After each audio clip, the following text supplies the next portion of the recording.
Hi friends, and welcome back to Gardening Suburbia. My name is Amanda and I'm a gardener here in Zone 6 in Cincinnati, Ohio. And today I wanted to talk to you guys about the fall garden and preparing yourself for that if you're not already. My first estimated frost is October 21st, which means we're a little less than 70 days away from that first estimated frost. Now, that frost can come a little after, it could come a little before, it could just be a light freeze, it could end up being a really hard freeze. So fall gardening is a little harder than your typical summer garden because it's a little more up in the air as to what things will survive. So when starting plants for a fall garden, the best thing you can do is look for items that are frost hardy. So those are going to be things like your brassicas, broccoli, cauliflower, cabbages, collards, leafy greens, like spinach, kale, and your root vegetables. So turnips, rutabagas, carrots. A lot of these items actually get a way better flavor. They become sweeter when they're in cool weather. And that is because they are storing all of their sugars in their roots, such as the carrots, the rutabagas, the beets, to survive that cold weather. So some of those items can take a beating when it comes to cool weather, which makes them so much better for starting or for planting during the fall. So for me, I am going to be starting my brassicas, my cabbages, my cauliflower, my broccolis here this week. So that's going to give me about 7 weeks for them to get nice and ready to be transplanted out into my garden, with the hopes that we get a harvest during the fall. My plan is to go ahead and actually do some succession plantings of some lettuces, some kales, carrots. Throughout my garden, if you can tell the difference between the weeds and the plants, I have some carrots that I've done a couple of different succession sowings of, some different cucumbers. This is another succession of carrots. I just watered everything because it was so stinking hot today. But different successions of carrots so that we can get things that we can harvest throughout the end of this year.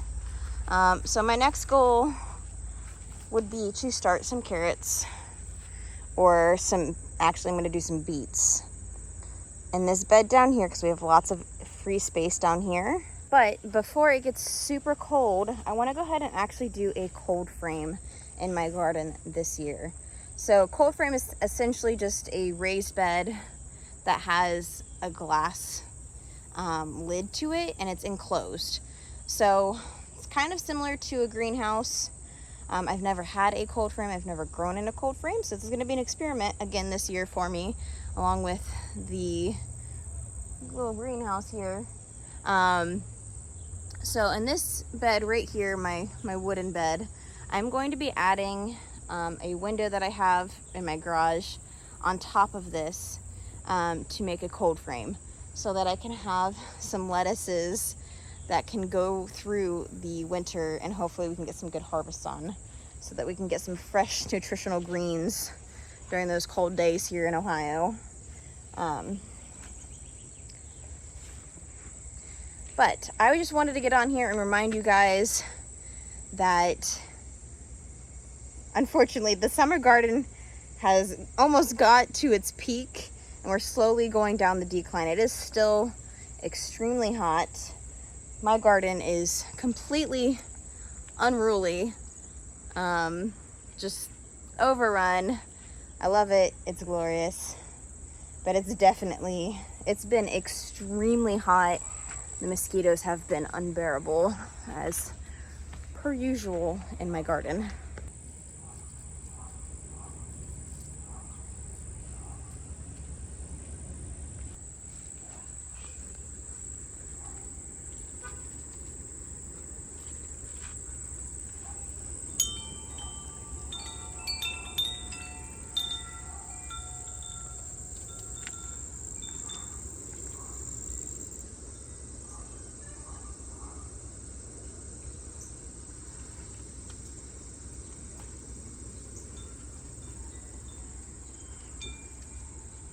This is also a really good time to start thinking about whether or not you need to purchase any more seeds, either for this fall or even for the next season. So a lot of seed companies will sell out inventory towards the end of the year. I know MI Gardener right now is running a sale. I'm not affiliated or anything, but I have purchased seeds from their company before.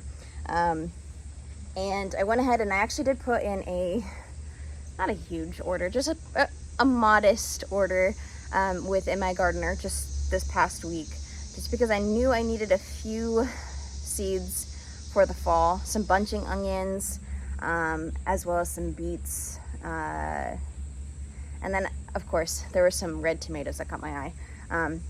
So now is actually a good time to be looking for seeds, as well as we get towards the end of the year, because these companies are going to need to get rid of their inventory, because at least here in the States, they are regulated to have sell-by dates on their seed packages, and those seeds need to be sold or removed from inventory by that date. So the sell-by date on your seed packet is not indicative of how long your seeds are going to last. It's not an expiration date. It's just a regulation for said seed companies, so they can't sell you seeds from 20 years ago.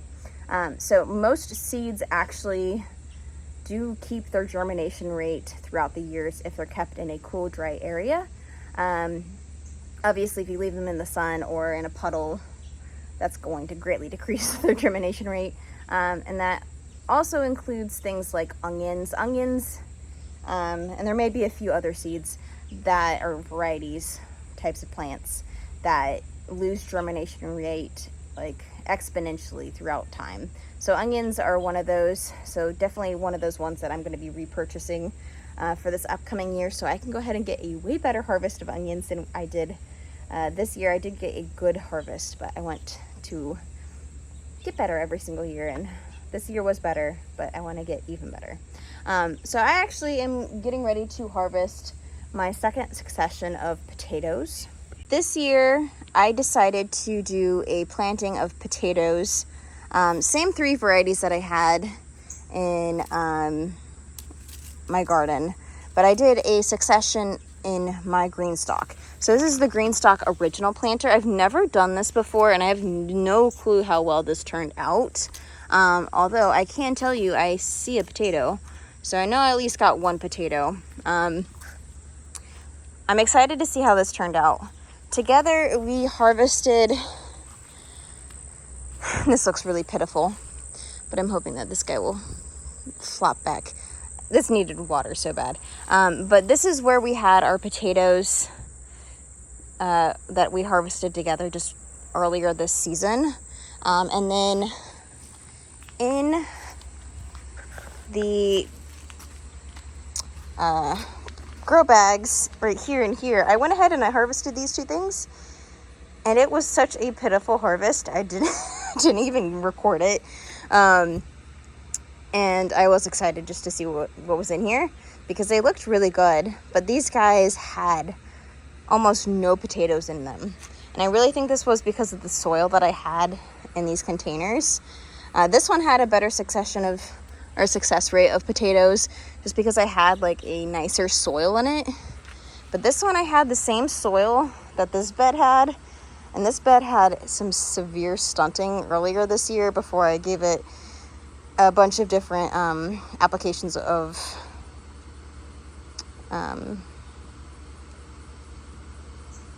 worm castings. So this bed has come back to life.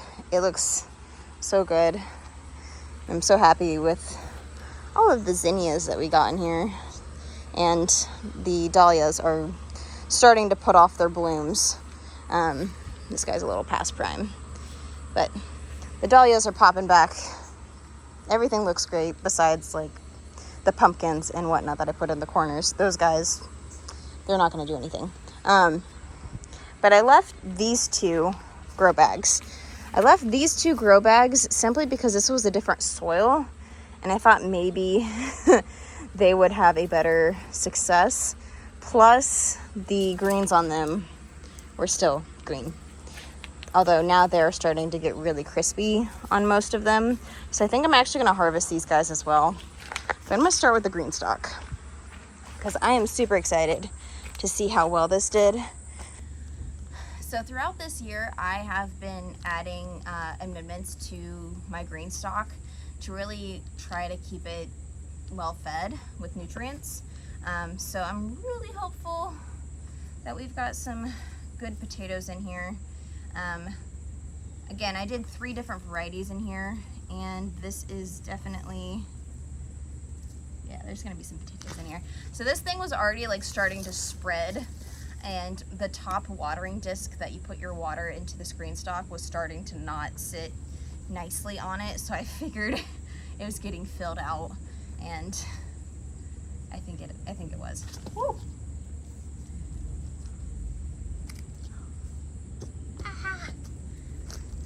So I'm gonna try to be quick because the mosquitoes are starting to swarm and I don't really want to be eaten alive. So I want to get these guys out. But what are the odds that all 3 of these have a little head on them?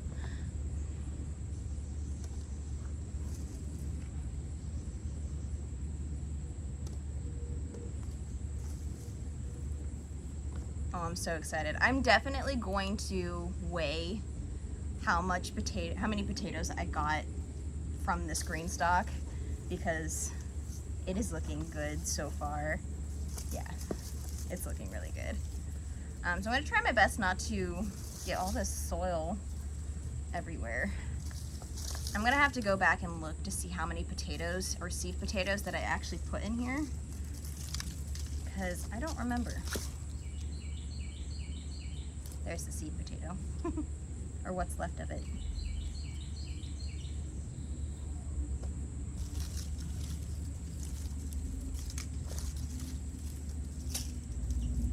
Oh my gosh.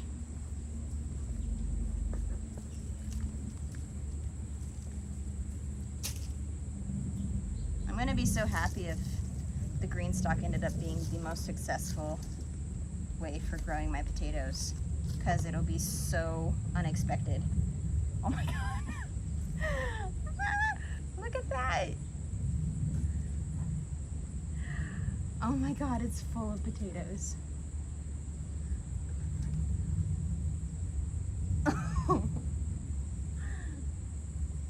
There's so many in here.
Just like this one became a new seed potato, because it's still hard, so it's not old.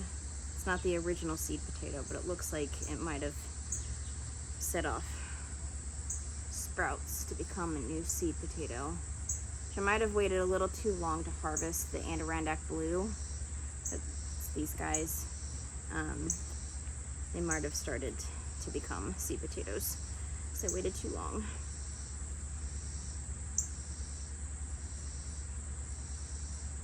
I might just leave this guy in here, so it looks like he straight up sprout.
seed potato.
Well, friends, I would say that this is a pretty good harvest, if you include this guy too, of potatoes from this one space, 1 square foot of space. So I think what I'm gonna do is actually, this may be crazy, I don't know. I don't even know if this is gonna work. I'm gonna experiment. So all of the little root cuttings that have roots on them are sprouts and roots. I'm gonna try replanting them and just see what happens. The soil was definitely a little more moist than I would have liked it for harvesting potatoes or something that needs to be dried out. So like with our garlic, we waited for the soil to dry out. I didn't water this today or the other day, but this soil is definitely pretty damp. That's okay. I'm gonna put this on a cardboard box in my basement, put a fan on it, and make sure that it's dried out.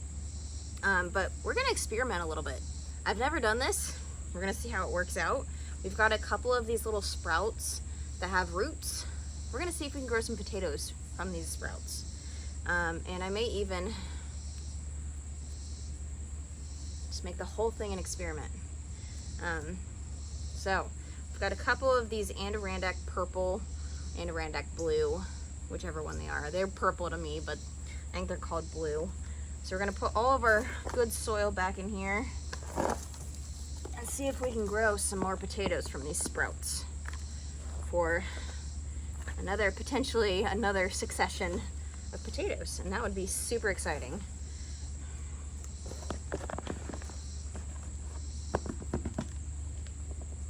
All right.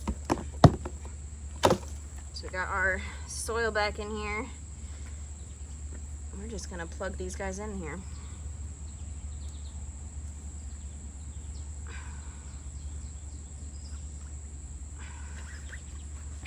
I'm gonna make sure these roots go nice and deep.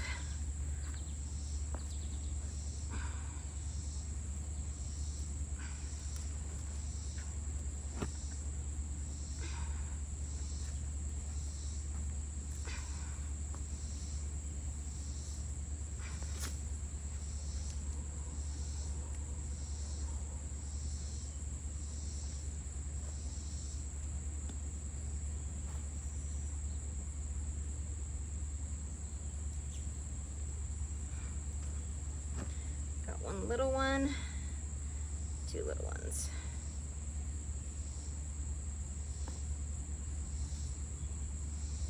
All right, we're gonna plant these guys. Ooh, a little potato.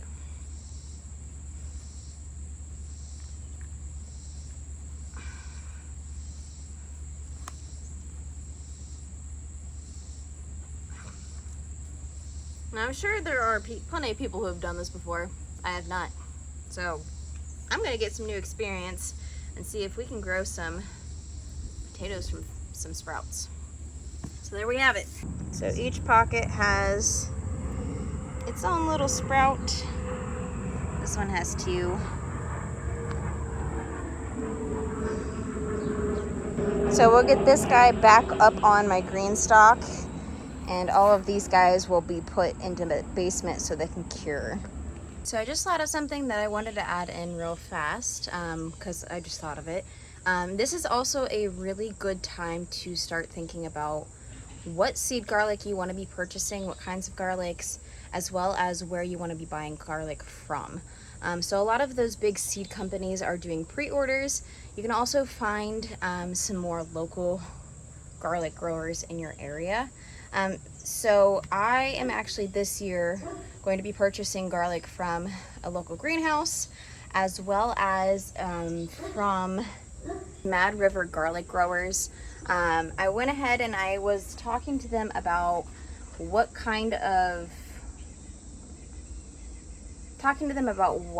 I would be getting the worms in the garlic that we dealt with earlier this week. So they were super helpful. They encouraged me to purchase from them, which I had thought about doing in the past. And I think I'll go ahead and do it this year. I think I might go in with my sister, which will be nice. So think about garlic, because most garlics you're going to be planting in the fall to harvest early summer, midsummer. There are some garlics that you can go ahead and plant in the spring, but they're not going to produce multiple cloves. They're just going to produce one big clove. So garlic's another thing to be thinking about for fall planting, because it's typically planted in October. I think I'm going to hold off just a little bit on harvesting my other 2 grow bags, because the mosquitoes are going crazy. They're biting me up and it's driving me wild. I feel so itchy. So I want to say thank you guys so much for joining me on this little fall garden prep talk, as well as harvesting some beautiful tomatoes. You can tell how long of a day it's been. Potatoes. If you guys want to watch any of my other gardening content, I'll go ahead and pop a video up here for you guys to enjoy until my next upload.